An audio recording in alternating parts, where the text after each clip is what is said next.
a exposição fiel da palavra de Deus, Filho, e nós temos o privilégio, mais uma vez, de poder ouvir o servo do Senhor, nos abençoe mais uma vez a nossa vida, nos abençoe a nossa vida.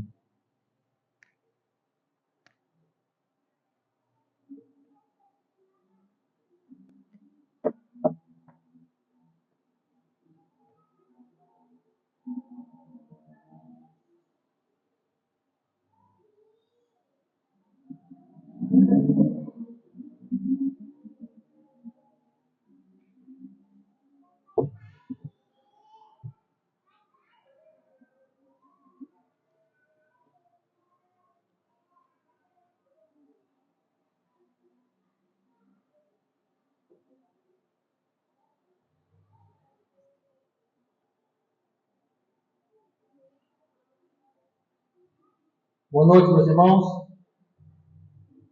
Saúde a amada igreja, com a graça e a paz daquele que reina para todos sempre, o Senhor Jesus Cristo, o Rei da igreja.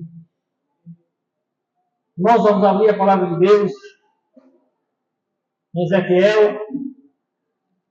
Ezequiel fica logo ali depois de Daniel.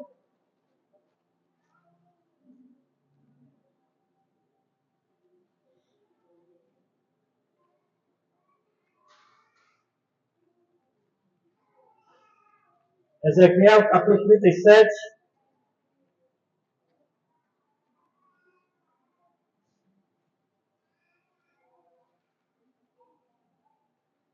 Ezequiel fica logo antes de Daniel, depois de Jeremias, de Lamentações.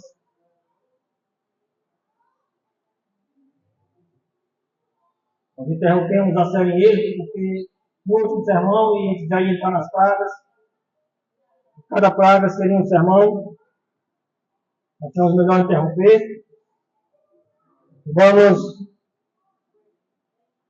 pregar em Ezequiel, capítulo 37, do verso 1 ao 14. Texto também conhecido da igreja.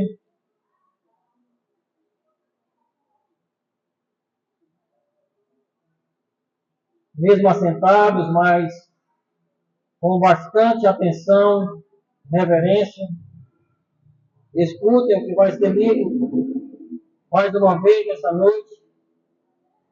Vai ser lido a palavra da salvação. Todos que são salvos foram salvos ouvindo essa palavra.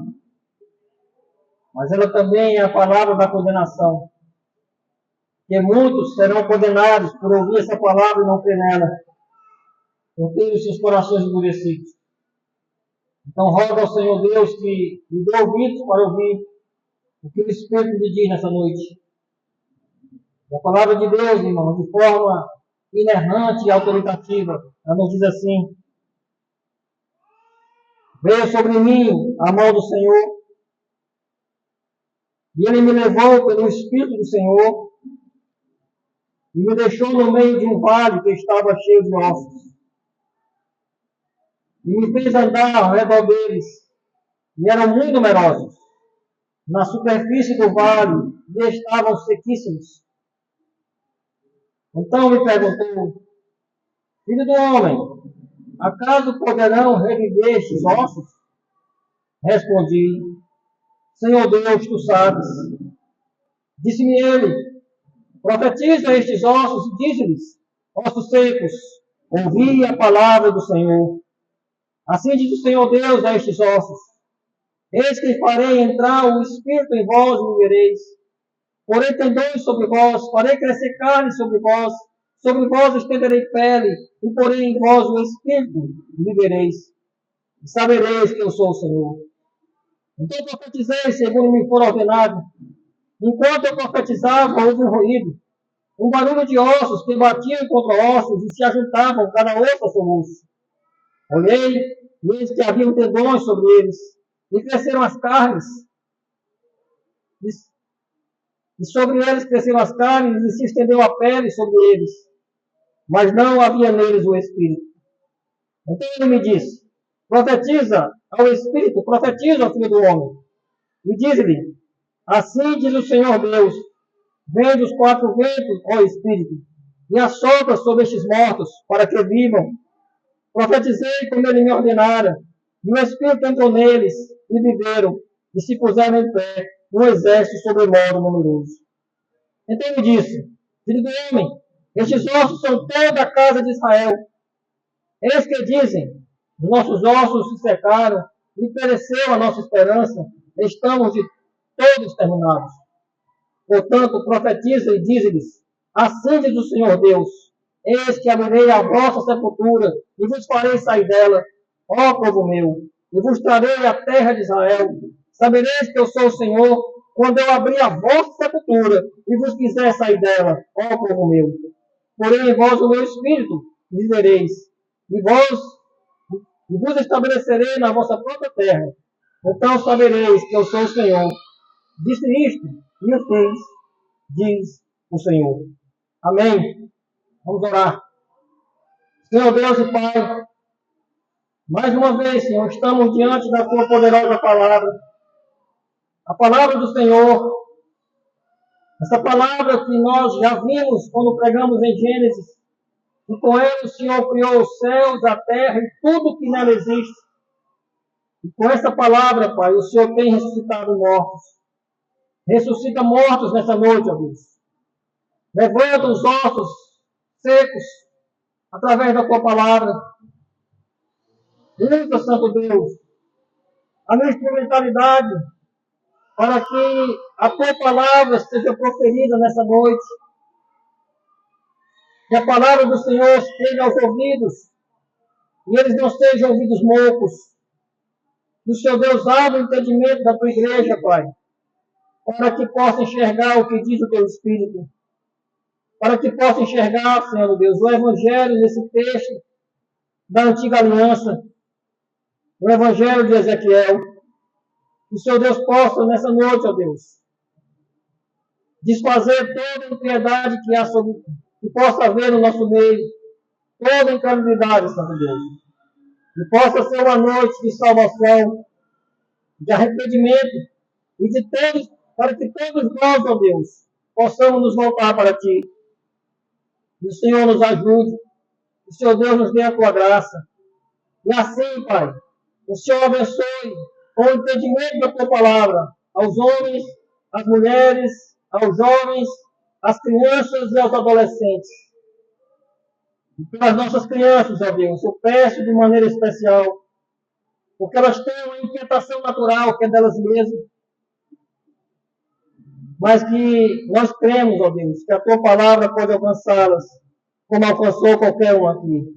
Então salva nossas crianças nessa noite, ó Deus, através do Evangelho. Salva nossas vidas.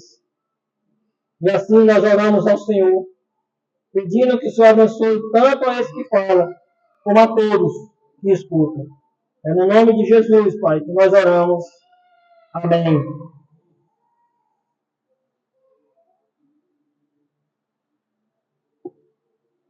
Crianças, vocês já assistiram o filme A Noiva Cadáver? Se você nunca tiver assistido, mas talvez você já tenha ouvido falar. Conta a história de um jovem chamado Vitor e uma jovem chamada Vitória. E uma moça morta chamada Emily. Vitor e Vitória vão casar. Vitor é de uma família emergente, uma família que veio lá de baixo e agora é rica. Vitória, de uma família tradicional, que tem muito nome, mas estão na falência. E precisam casar a filha de uma família bem tradicional com um jovem que veio de uma família que não tem nome, mas que enriqueceu. Só que, na hora de ensaiar os votos, Vitor está sempre nervoso, né? Não consegue dizer as palavras certas, né? Está lá os votos que diz, com essa mão eu vou te proteger, com essa vela eu vou iluminar o seu caminho. E Vitor se atrapalha todo. Né? Tem até um pastor lá no filme que dá uma disparada dele, diz que ele não quer casar, e que ele precisa decorar aqueles votos. E então se encerra aquele ensaio e Vitor sai desanimado. E ele vai até o cemitério para para ensaiar os votos. E quando ele está naquele cemitério, ele começa a ensaiar os votos e, de repente, ele vê um galho, né, que aparenta uma mão, ele faz os votos e ele coloca a aliança naquele galho. Só que aquele galho não é um galho, é a mão de Emily, o cadáver, que está ali morto há algum tempo, com os ossos. E Emily entende que aqueles votos são feitos para ela. E ela retorna. E ela entende que Vitor casou com ela naquele instante. Então ela arrasta Vitor para o mundo dos mortos. Né? E o mundo dos mortos é uma verdadeira bagunça, né? Uma verdadeira festa. As pessoas estão ali festejando o casamento. E aquela moça que estava morta se levanta. Se levanta para casar com um jovem chamado Vitor. Mas isso não é a morte. Ninguém consegue se levantar da morte por si só. Ninguém consegue sair das garras da morte por si só. A morte não é algo para se brincar e nem para se amenizar. A morte, ela é uma consequência da queda e um castigo pelo pecado.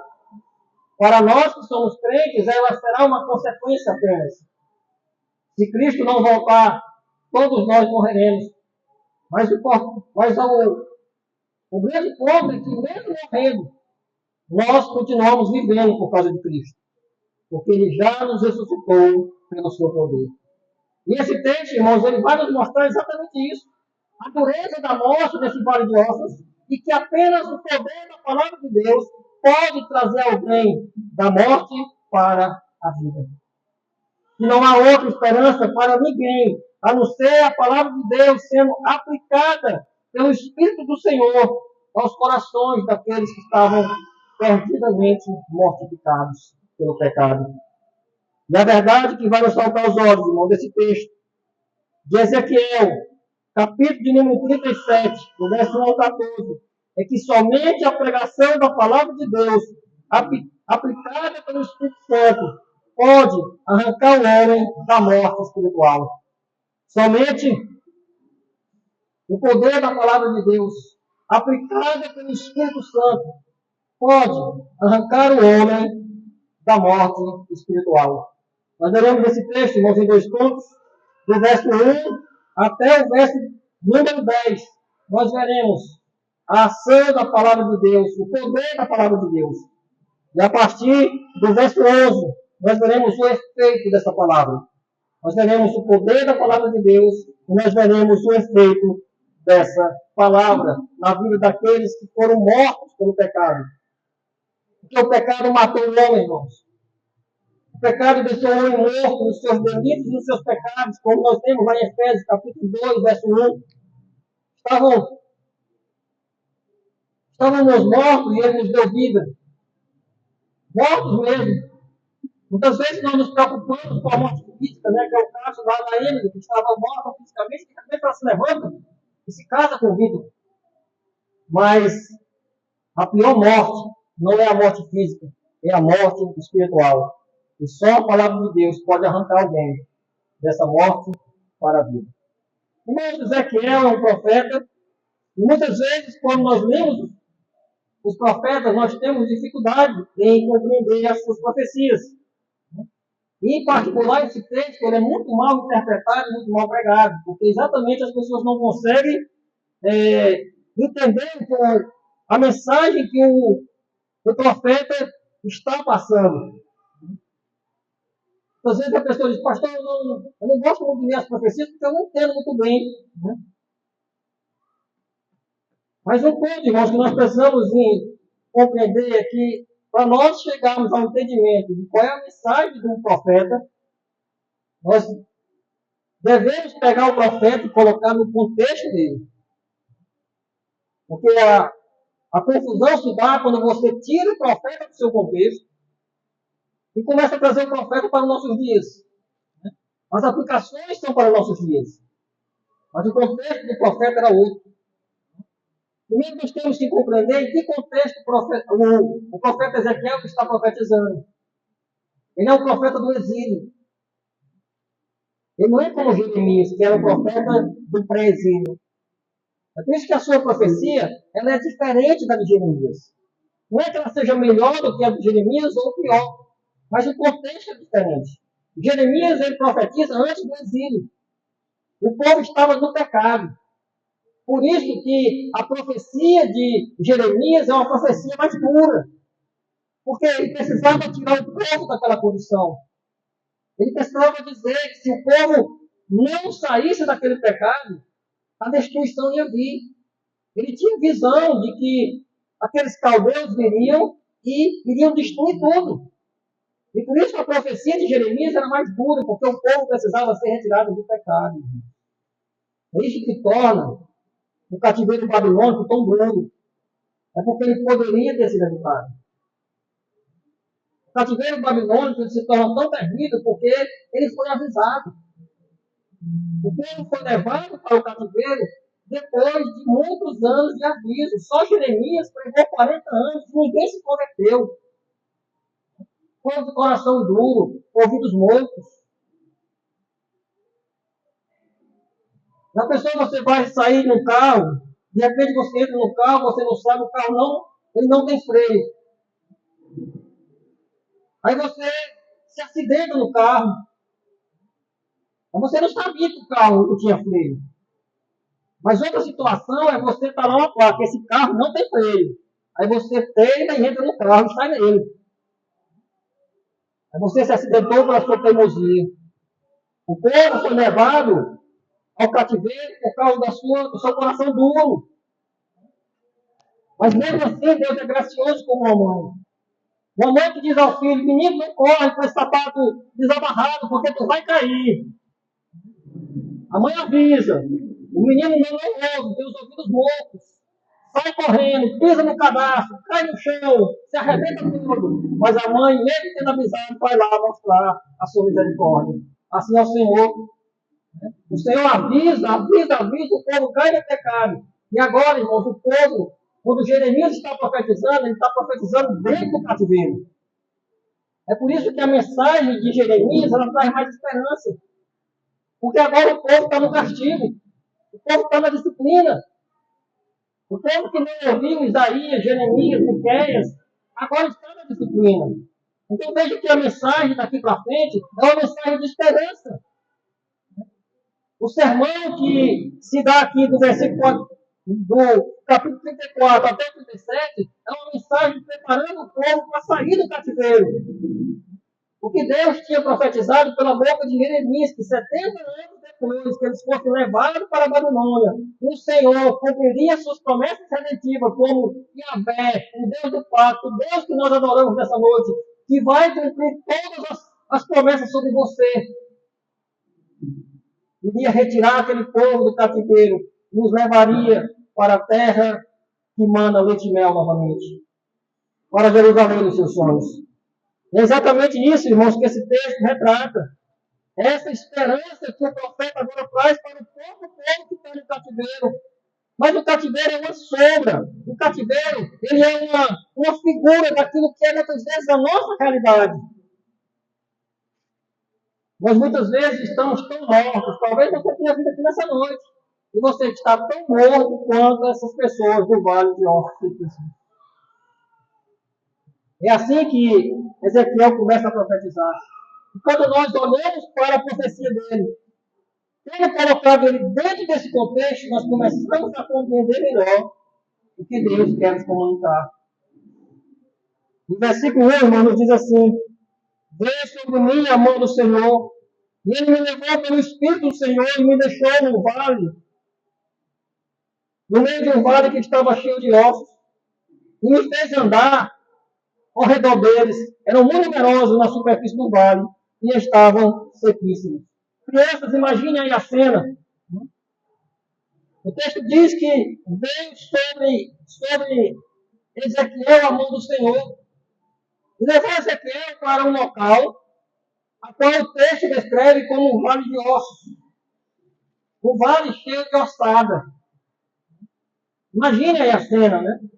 Ele estava cheio de ossos. Não eram pessoas em decomposição. Né? Eram só ossos sequíssimos. já estavam secos, o vento batia, o pó do osso ia se misturando. O texto não fala normalmente uma visão, mas à luz de muitos outros homens de Deus, eu creio que isso também é uma visão, a semelhança do texto lá da tentação, que nós vimos hoje pela manhã. E o fato de ser uma visão não tira nem um instante o peso das coisas. Eu não acredito que havia ali na Babilônia um local que era esse vale de ossos, né? Mas Deus faz com que o profeta tenha essa visão desse vale porque ele quer comunicar algo. Né? E o faz andar em redor deles. E eles eram muito numerosos, eram muitos ossos na superfície do vale que estavam sequíssimos. E é algo tão figurado, irmãos, que já no versículo 11 vai dizer que esses ossos são toda a casa de Israel, ou seja, o povo de Deus. É o povo eleito. E depois da queda, depois do pecado, por causa das suas transgressões, não passam de um vale de ossos que precisam ser ressuscitados. Assim como Paulo, escrevendo lá em Efésios 2, ele vai dizendo que fazíamos a vontade de um mundo caído, a vontade de Satanás, a vontade da própria carne, mas Deus, né, pela misericórdia. É exatamente essa misericórdia que vai ser oferecida ao povo de Israel dentro do exílio, debaixo da disciplina. O Senhor aplica a disciplina pastoral naquelas pessoas, que era uma nação belíssima, de uma descendência davídica, mas agora estão debaixo do jugo de uma nação estrangeira, de um povo ímpio. Mas o Senhor não se esquece do seu povo, irmão. Você pode ter certeza que você pode estar vivendo a pior situação da sua vida. Você pode ter certeza que, à luz desse texto, o Senhor não esquece de você. A sua vida pode estar parecida um vale de ossos, um cemitério, mas o Senhor, Ele não esquece do seu povo, como Ele vai demonstrar aqui. E no meio daquela cena, irmãos, que não era nada bonita. Uma ossada numerosa. Você olhava para aquilo, você não sabia se era homem, se era mulher, se era bonito, se era feio, se era gordo, se era magro, se tinha cabelo, se não tinha, se era branco, se era amarelo, se era azul, se era verde. Eram só ossos. Mas no meio daquilo, o Senhor fala com Ezequiel. E o verso 3 diz assim: então me perguntou, filho do homem, acaso poderão reviver estes ossos? Respondi, Senhor Deus, tu sabes. Olha que pergunta, né? Diante daquela situação, de um vale cheio de ossos, o Senhor pergunta a Ezequiel, ele usa a expressão que é usada para Ezequiel nesse livro, de filho do homem. E ele pergunta, acaso poderão reviver estes ossos? Se Deus perguntasse para mim, na minha pouca fé, eu ia dizer, Senhor, eu acho que não. Muitas vezes essa é a nossa visão, né? Senhor, eu acho que não. Eu acho que daí não sai nada mais não. São ossos sequíssimos, né? Mas, Ezequiel, irmão, demonstrando fé e esperança, ele nem se dá o trabalho de responder o que ele acha. Ele diz assim, Senhor Deus, tu sabes. Talvez Ezequiel dizer, Senhor Deus, eu não sei tudo não. Mas eu sei que tu sabes. Se o Senhor está me perguntando, tu sabe qual é a resposta. Muitas vezes, irmão, nós olhamos para a situação, nós achamos que não tem jeito.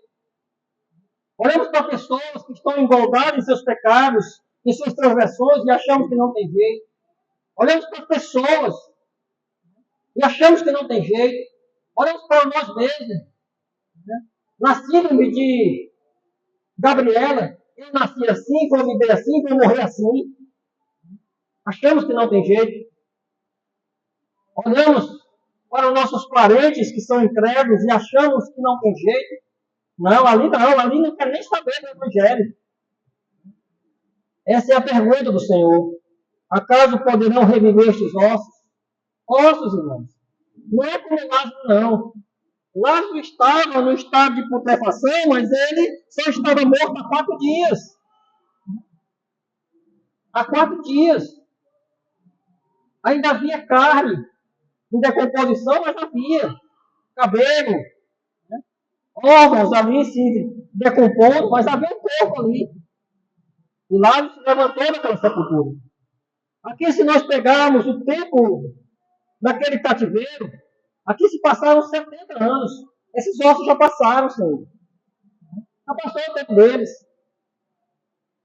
Mas Ezequiel mostrando fé e esperança do Senhor Deus, o nome pactual do Senhor, Yahvé, o Deus que cumpre as suas promessas, tu sabes. E disse Deus, verso 4, profetiza esses ossos e diz-lhes, ossos secos, ouvi a palavra do Senhor. Essa é a esperança, irmãos. Ouvir a palavra do Senhor é a esperança para você nessa noite. Você foi trazido aqui pelo mesmo Espírito que levou Ezequiel àquele vale, na sua visão, para que você, igual aqueles ossos secos, possa ouvir a palavra do Senhor.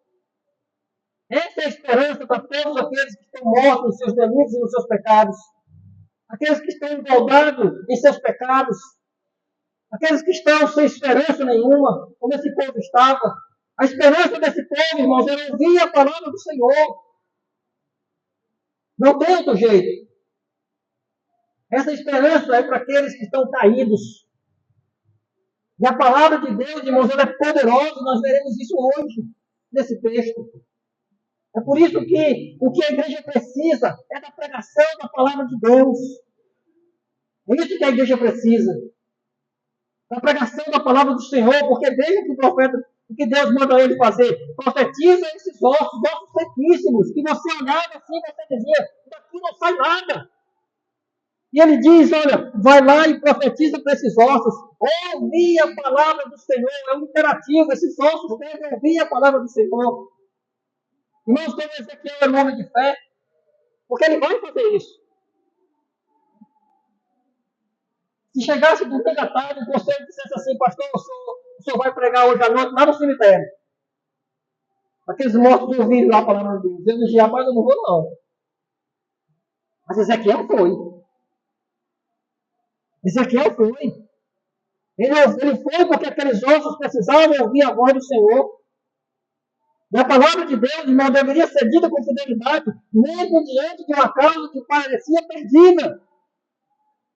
Verso 5 diz, assim diz o Senhor Deus a estes ossos, eis que farei entrar o Espírito em vós e vivereis, porém também sobre vós, farei crescer carne sobre vós estenderei pele, e porém em vós o Espírito e vivereis, e sabereis que eu sou o Senhor.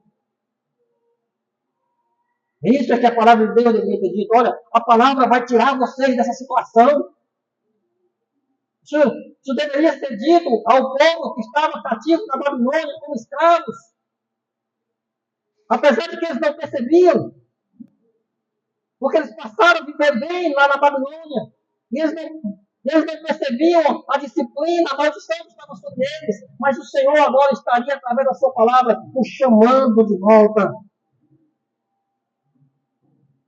Aquilo que só Deus poderia fazer. Não era Ciro. Ciro seria um instrumento do Senhor para a libertação daquele povo. Mesmo sendo um rei ímpio, seria um instrumento de Deus. Mas não queria trazer aquele povo de volta, trazer aquele povo à vida, como trouxe você, se você é crente.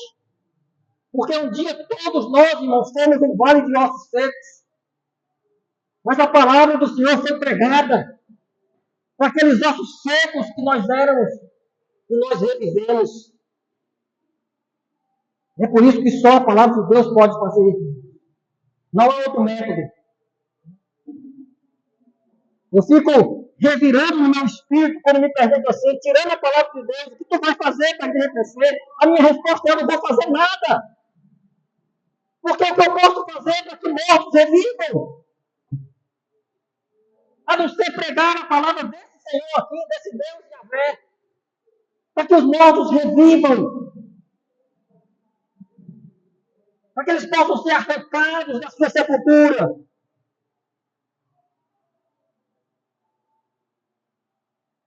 Então, irmãos, Ezequiel obedece.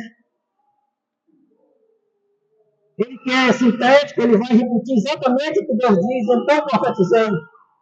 Veja a fidelidade do profeta. Então, profetizei segundo me foi ordenado. Esse é o papel do pregador.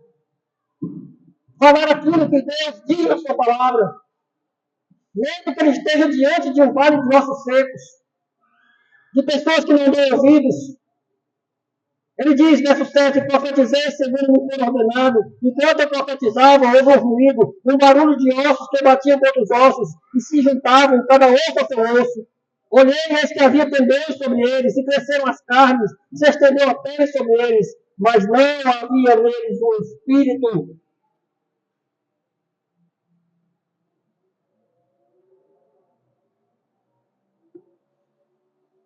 Crianças, vocês estão sendo educadas pelos pais de vocês no Evangelho. E vocês escutam bons conselhos dos pais de vocês. Sejam bons meninos.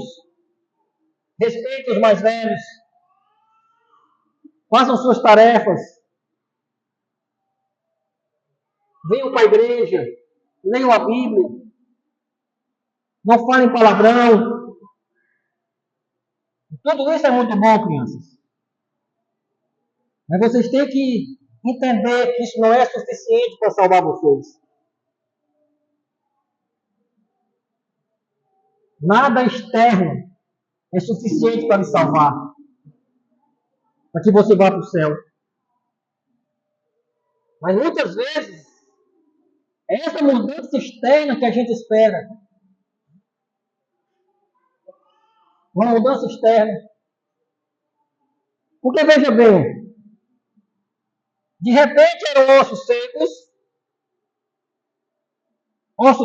você não conseguia identificar o que era, mas de repente apareceram tendões, a sustentação, apareceu carne, pele, e agora tem corpos. Mas o texto diz, mas não havia neles o Espírito. Eles continuavam mortos. O texto do verso 10 vai dizer que era um exército muito numeroso. Mas um exército morto. Um exército morto. Para que serve um exército morto? Crianças, eu não sei se vocês já ouviram falar no exército de Terracopa. E o primeiro imperador chinês mandou construir réplicas dos seus soldados. Se você for lá no Google e botar exército de Terracopa, você vai achar. Já foram achados mais de 8 mil estátuas construídas por aquele imperador que dizia: o meu exército até no além, ele vai me proteger. E ele queria que aquele exército de Terracopa fosse sepultado junto com eles. Para que eles pudessem defender até no além. Mas, irmãos, olha, se eu for enfrentar aquele exército, eu enfrento ele sozinho. Qualquer um de vocês, crianças, enfrenta aquele exército de milhares de estátuas feitas de terra sozinho. É só você chegar e empurrar. Vai cair tudo inteirando. Não tem vida? Não tem vida? Um exército sem vida é um exército que não serve para nada. É um exército lá paramentado com lança, escudo, mas inanimados. Mas basta que um se mexa para você sair correndo dali. Mas se não tiver vida, irmãos, não muda nada. E às vezes é essa mudança externa que nós esperamos. Né? Não, fulano bebia demais. Meu marido bebia demais. Não é crente não, mas pelo menos não bebe mais. Mas vai para o inferno, nem jeito. Está morto nos seus delitos e nos seus pecados.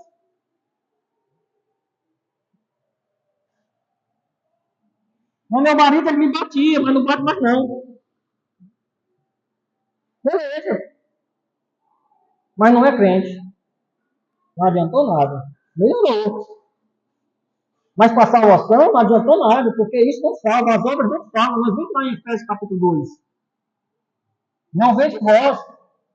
Nem uma melhora que vem de você mesmo vai adiantar nada. Sabe o que é confiar nas obras? É um morto querendo ser bonito. Esse morto aqui querendo ser bonito. Tudo morto, mas querendo ser bonito. E não importa, irmão, se é osso, se está só ossada, morto há 100 anos. Você morreu um dia. Morto é morto. Morto é morto. Uma pessoa morta há 100 anos não vai lhe convidar para você tomar um café na casa dela. Não vai, porque você está morto. Uma pessoa morta há um dia também não vai. É por isso que o local mais democrático que existe é o cemitério. Está todo mundo na igual condição. Estão mortos. Então a visão aqui melhorou, mas não adiantou nada ainda, porque não há neles um espírito. Eles continuam mortos.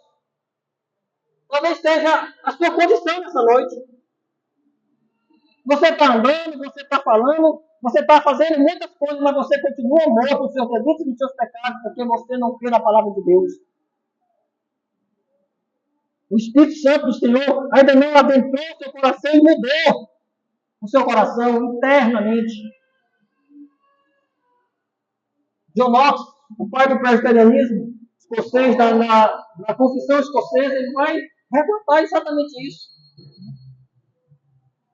Nós somos tão mortos nos nossos pecados. O pecado nos matou de tal forma que nós não conseguimos perceber a nossa maldade, não conseguimos perceber nem que estamos mortos. Ele diz que nós não sentimos nada nesse mundo, nem que nós sejamos aguilhoados pelo aguilhão. Nós não vamos sentir nada, a não ser que o Espírito Santo de Deus, através da sua palavra santa, nos vivifique.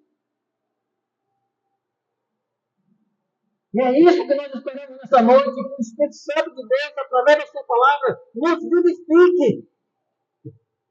Porque mesmo crentes, muitas vezes, como esse povo aqui, nós nos tornamos um vale de ossos, por causa dos nossos pecados. Mas eis aqui a esperança, vinda da palavra de Deus, que Deus pode trazer vida para você nessa noite. E você pode experimentar a vida de Deus a partir de hoje, pelo Evangelho de Ezequiel, o Evangelho da salvação que está sendo oferecido para você, cheio de esperança e fé. Não adianta, irmãos, apenas uma aparência precisa ser transformada de dentro. Não havia neles o Espírito, não havia neles vida. Então ele me disse, verso 9, profetiza o Espírito, profetiza o Filho do Homem. E diz-lhe assim, diz o Senhor Deus, vem dos 4 ventos ao Espírito, e assopra sobre esses mortos, para que vivam. Profetizei como ele me ordenara, e o Espírito entrou neles, e viveram, e se puseram em pé, no exército sobre modo numeroso. Agora de homens vivos, vivificados pela palavra de Deus, aplicada pelo Espírito Santo, irmãos. É isso que traz alguém da morte para a vida. Veja que Deus não mandou Ezequiel fazer um ritual. Deus não mandou ele traçar uma estratégia pragmática. Não, ele mandou ele pregar a palavra de Deus para aqueles ossos, como eu estou pregando nessa noite. E eu preciso crer no meu coração que essa palavra traz da morte para a vida. É por isso que eu não tenho outra coisa a fazer como ministro do Evangelho, a não ser pregar. Se a pregação não reviver os mortos, não, nada vai reviver. Métodos pragmáticos atraem pessoas para a igreja, lotam igrejas de pessoas mortas que vão para o inferno, achando que estão salvas, porque somente o poder do Evangelho pode salvar. Hoje você tem a esperança, a oportunidade de escapar do inferno, da morte eterna, através desse Evangelho que está sendo pregado aqui. Porque a condição, irmão, é de morte. Quando o povo peca contra Deus ali, eles são levados para a Babilônia, e a Babilônia é uma sepultura para eles. É isso que o Senhor diz a partir do verso 11. O nosso segundo ponto. Então ele disse, filho do homem, estes ossos são toda a casa de Israel. E eles que dizem, os nossos ossos secaram, pereceu a nossa esperança, estamos de todo exterminados. Portanto, profetiza e diz-lhes, assim diz o Senhor Deus, eis que abrirei a vossa sepultura e vos farei sair dela, povo meu, e vos trarei da terra de Israel. Sabereis que eu sou o Senhor, quando eu abrir a vossa sepultura e vos fizer sair dela, ó povo meu. Porém, vós o meu espírito vivereis, e vos estabelecerei na vossa própria terra. Então sabereis que eu sou o Senhor. Disse isto, e o fiz, diz o Senhor. Esse povo é a casa de Israel. É o povo que estava lá na Babilônia sem esperança nenhuma de retorno. Assim como nós, irmãos, fomos desterrados do Éden. Quando nossos pais pecaram, nós fomos desterrados da presença de Deus. Mas o Evangelho nos promete essa salvação. O povo na Babilônia não tinha esperança. A situação, irmãos, quando eles sofreram o ataque de Nabucodonosor foi algo terrível. Eles foram desterrados, foram levados. Crianças, quando nós olhamos para as guerras modernas, por exemplo, na Segunda Guerra Mundial, quando os países do eixo invadiram ali os países da Europa, você não via eles retirando os povos dali e levando lá para a Alemanha e destruindo aquelas nações. Não. Eles chegavam naquela nação e tomavam conta. Essa nação aqui é nossa. Fincavam ali a sua bandeira e diziam, esse território aqui é nosso. Nos tempos daqui da antiga aliança não era assim. Uma nação invasora, ela levava o povo embora para a sua nação, que era de melhor, e destruía tudo. Nabucodonosor, quando invadiu Jerusalém, eles destruíram tudo. Eles não deixavam pedra sobre pedra. Há registro de historiadores que dizem que a incursão lá de Nabucodonosor com o povo caldeu se atrasou em semanas o retorno para a Babilônia.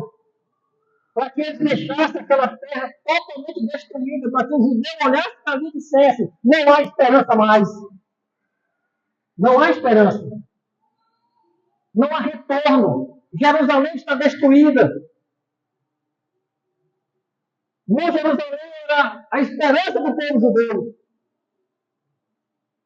Eles foram retirados lá do Egito, foram sustentados por Deus durante todo o deserto, 40 anos. Havia um tabernáculo móvel, onde eles adoravam o Senhor, cultuavam o Senhor. Aquele tabernáculo móvel se transforma em templo depois que Davi recuperou aqueles territórios, depois que Salomão deu continuidade a isso. E o templo passou a ser um sinal da presença de Deus no Sião. Era um objeto da adoração daquele povo, da segurança deles. De repente, Nabucodonosor não deixa pedra sobre pedra. E essa era uma expressão que doía no coração do judeu. Porque foi que Jesus ele foi levar a julgamento. Porque ele chegou diante do templo e disse, não ficará pedra sobre pedra. Essa é uma expressão ofensiva para o judeu, porque imediatamente ele ligava ao ataque de Nabucodonosor que destruiu o templo. E a disciplina foi pesada. O ataque babilônico, irmão, foi terrível. Volte aí a sua Bíblia para Lamentações, capítulo 5. Lamentações de Jeremias, capítulo 5. A partir do verso 1.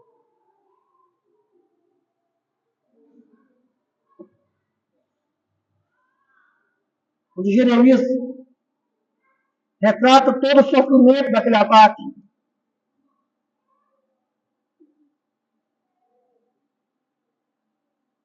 Ele diz, versículo 1, lembra-te, Senhor, do que nos tem sucedido. Considere e olhe para o nosso opróbrio. A nossa herança passou a estranhos. As nossas casas a estrangeiros. Somos órfãos. Já não temos pai, nossas mães são como viúvas. A nossa água por dinheiro bebemos. por preço vem a nossa lenha, os nossos perseguidores estão sobre o nosso pescoço, estamos exaustos e não temos descanso, submetemos-nos aos egípcios, aos assírios, para nos fartarem de pão, nossos pais pecaram e já não existem, nós é que levamos o castigo nas suas iniquidades, escravos dominam sobre nós, ninguém há que nos livre das suas mãos, com o perigo de nossa vida, providenciamos o nosso pão, por causa da espada do deserto. Nossa pele se abraseia como um forno, por causa do ardor da fome. Forçaram as mulheres em Sião e as virgens nas cidades de Judá. Aqui eu quero comentar esse versículo. As mulheres judias eram estupradas. As crianças eram estupradas. Há historiadores que dizem que os pais judeus, quando viam que os caldeus estavam chegando, matavam as filhas, para que elas não fossem estupradas por eles. Olha a situação que o povo se meteu por causa do pecado. As meninas, as crianças eram estupradas pelos caldeus, eram mortas pelos próprios pais. Para não ver as suas filhas sendo profanadas por aqueles hereges. Jeremias continua. Os príncipes foram por eles enforcados. As faces dos velhos não foram reverenciadas. Os jovens levaram a morte. Os meninos tropeçaram debaixo das cartas de lenha. Os anciãos já não se assentam na porta. Os jovens já não cantam. Cessou o júbilo do nosso coração. Converteu-se em lamentação a nossa dança. Caiu a coroa da nossa cabeça. Ai de nós, porque pecamos. Por isso caiu o domínio do nosso coração. Por isso se escureceram nossos olhos. Pelo monte Sião que está assolado, andam as raposas. O monte Sião era o local do templo, o local do culto, o local da adoração, que já não existe mais. Fora da Babilônia. Se quiserem ter esperança, tem esperança da Babilônia, não em Jerusalém. Mas a esperança vem da palavra do Senhor. O pecado nos mata, nos arrebenta. Mas a palavra do Senhor, irmãos, ela nos vivifica. Ela nos fortalece, ela nos arranca da sepultura. É isso que Deus está dizendo. Portanto, profetiza, diz-lhes assim, diz o Senhor Deus, eis que abrirei a vossa sepultura e vos farei sair dela, ó povo meu, e vos trarei a terra de Israel, e sabereis que eu sou o Senhor quando eu abrir a vossa sepultura. Se você é crente aqui nessa noite, irmãos, é porque a sua sepultura já foi aberta. O Senhor já lhe trouxe da morte para a vida. Ele lhe deu. Você estava morto nos seus delitos e nos seus pecados, mas Ele lhe deu vida através da sua palavra, do seu Espírito. Isso que nós precisamos reconhecer. Nós não passamos desse vale de ossos, mas o Senhor, em sua graça, nos salvou pelo poder do Evangelho, pelo poder da sua palavra. Mas há pessoas que continuam mortas. Não conseguem nem enxergar a sua situação. Se acham boazinhas. A pior coisa que uma pessoa pode achar de si mesma é que ela é boazinha. Às vezes diz assim, pastor, eu sei que eu cometi esse pecado, mas pelo menos eu não faço isso. Confiando nas suas próprias obras. Confiando naquilo que ele pode fazer. É um jovem rico. Senhor, o que posso fazer para ser salvo? E ele disse, cumpre os mandamentos. Ele disse, eu já cumpro todos. Mas a pergunta dele, o que eu posso fazer para ser salvo? Revela o seu coração, ele confia nas obras. O texto não diz se ele foi salvo ou não, mas se ele não encontrou a salvação em Cristo, aquele jovem rico, cumprindo todas as obras, todos os mandamentos da lei, ele foi para o inferno. Mas a pergunta, irmãos, que nós devemos nos fazer é essa do verso 3. Poderão reviver estes ossos? Tem jeito para essa pessoa? Tem jeito? Tem esperança? Eu me lembro aqui de um rapaz chamado Charles. Trabalhou comigo há muito tempo atrás, éramos jovens. Eu trabalhava na manutenção de uma empresa, ele não é prestadora de serviço. E o Charles era terrível. uma boca porca, só falava pornografia. Nem os ímpios gostavam de estar perto dele. É exatamente uma pessoa que você olhava e poderia dizer, não tem jeito. Não tem jeito. Isso aí vai, você está perdido. Alguns anos depois, eu encontro o irmão do Charles. Eu perguntei, e o Charles? Ele disse, o Charles, a gente nem conhece mais. Charles está na igreja, foi convertido, casou, tem filhos. Porque como ossos secos que ele era, ele ouviu a voz do Senhor. E o Senhor o salvou. Há um ditado no mundo, irmãos, que diz que para tudo tem jeito, menos para a morte. Eis aqui a salvação da morte. Ouvi ossos secos, a palavra do Senhor. Ouvi o evangelho da salvação. As pessoas mortas precisam ouvir. É por isso que você precisa convidar os mortos para ouvir a palavra de Deus. Para que elas sejam tiradas do cemitério a qual elas vivem enterradas, que são elas mesmas, no vale de ossos. E possam ser levantadas. O que Deus está dizendo, eu vou tirar esse povo dali. E vou colocar neles o meu espírito. Para que eles sejam a minha igreja. É isso que Deus fez com você. Você era um vale de ossos sequíssimos. Mas o Evangelho da salvação, a palavra de Deus, chegou aos seus ouvidos, adentrou seu coração. E você foi unido a Cristo pelo Espírito de Deus. E por isso você é a igreja. É por isso, irmãos, que a igreja, enquanto ela tiver a palavra do Senhor, ela vai ser mais que vencedora. Por isso que a igreja, irmãos, com a palavra de Deus, ela sempre vai vencer os seus desafios. Por isso que a igreja não... Deus usa o pregador, mas a igreja não precisa do pregador. A igreja precisa da pregação. Porque o pregador, um dia ele vai morrer. Ele um dia foi no vale de ossos secos e foi vivificado por esse mesmo Espírito. Esse mesmo Espírito que está sobre essa igreja. E vai sustentá-la até o dia que Cristo voltar. É seu poder e sua glória. Nada pode arrancar um homem da morte. Se você está morto, nessa noite, nos seus pecados, se você é um vale de ossos, se você não reviveu hoje com a pregação do Evangelho, não há esperança para você em outro lugar, a não ser na palavra de Deus. Continue ouvindo, porque um dia Deus pode te dar ouvidos, para que você escute o que diz o Espírito.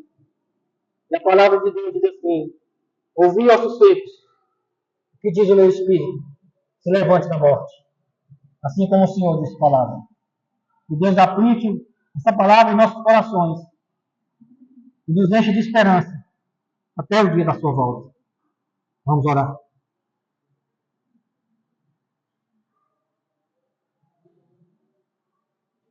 Santíssimo Deus, louvado seja o teu nome, meu Pai, pelo Evangelho de Ezequiel. Pela palavra do Senhor que nós ouvimos nessa noite.